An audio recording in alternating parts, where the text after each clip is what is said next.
Hi mga langga! Ngayong araw, samahan niyo ako sa aking kaganapan tuwing weekend dito sa bukid. Good morning mga langga! So alam niyo naman, every morning talaga ay dito tayo dumediretso sa kusina. Kabado na naman ako mga langga at may naibalita nga po na merong panibagong bagyo na paparating. Pero kahapon at kaninang umaga, sobrang ganda pa naman ng panahon dito sa amin. Kagabi pala nakalimutan kong mag-init ng tubig. Kinaumagahan, pagbukas ko ng termos, walang laman at nanghihingi na nga ng gatas tong tatlo. Maaga din pala bumaba itong kapatid at kumuha nga po ng pang-inom namin na tubig. Nakapagkarga nga siya ng 2 container dyan sa motor. At abay ayos, nakapaglaban na rin ng kanyang mga damit. Nauna na nga po dyan sa sampayan. Magtatanghali na rin po sa mga oras na to at dahil malakas ang init, ang sarap maligo. Itong dalawa, palagi talaga itong nagtatampisaw, lalo na pag naglalagay ako dyan ng batya. Isa din po sa mga rason mga langga kung bakit ayaw ko palagyan ng tub dito dahil delikado talaga kay bunso. Saktong ganito na lang po, at least kapag may tubig ay natatanggal ko kaagad. Pag ganito po pala na ilang araw na walang ulan, malakas ang init, talagang nakakapasok yung motor hanggang dito sa bahay. Ayan, sinalubong kaagad si kuya ng kanyang mga alaga. Kahapon pala yan mga langga pagkagaling kay kuya sa school.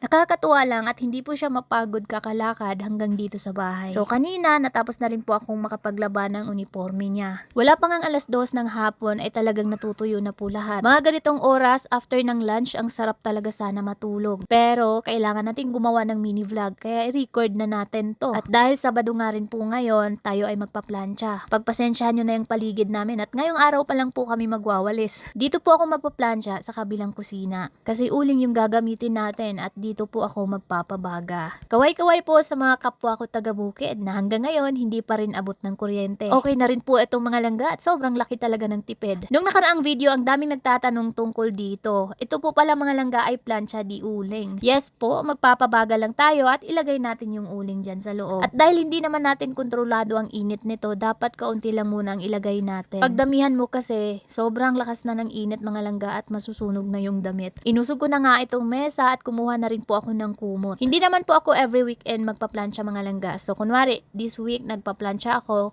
next week hindi, tapos next naman ulit. Nakakapagod rin po at mainit din talaga siya. Dapat bago mo gawin ay nakaligo ka na. Hindi pa nga po ako tapos, itong si Bunso naman ay nagmumuryot na. Pero syempre, nanay tayo at kailangan tuloy pa rin ang trabaho. After ko nga po magplansya, tayo naman ay magwalis. Grabe na yung damo dito sa gilid ng bahay. Gawa nga po ng sobrang busy ko nung talaga yung kasagsagan ng paggawa ko pa ng mga reels. Hindi ko na po talaga namalayan to. Ngayon, balik general cleaning ulit tayo. And sa wakas mga langga, yung Carabao grass na itanim namin doon, talagang dumami na sila. Nagsiga na rin tayo dito at nilagay ko nga po yung mga naiwalis ko. Nagsiga ako dito sa harapan ng kusina at sa harapan ng bahay at doon po sa likod ng kusina. Tuwing hapon kapag nagwawalis po talaga kami ay lagi namin ginagawa yung pagpapauso. Hanggang sa mawala na nga yung liwanag ng hapon at padilim na. Dito, paggabi na po ito mga langga. Ang susunod na video ay hindi para sa lahat. Kung hindi ka naglalaro, hanggang dito ka na lang muna. Salamat sa suporta at hanggang sa mga susunod na video.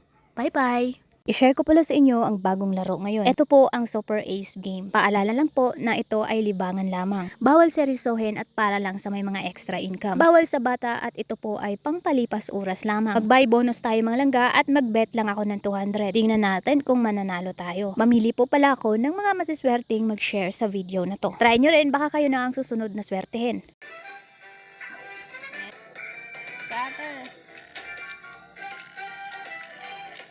Wow, 320. Go, go, go, go, go, go, go. Nice one.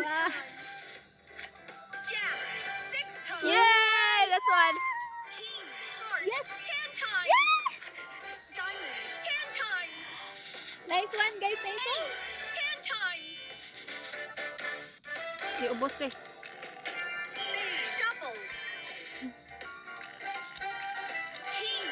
Wow.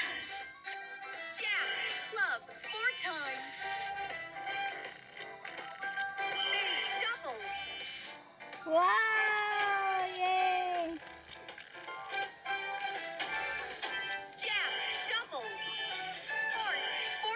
Nice one. Mapa. Wow! Grabe, nanakit yung likod ko. 10! Oh, di ba?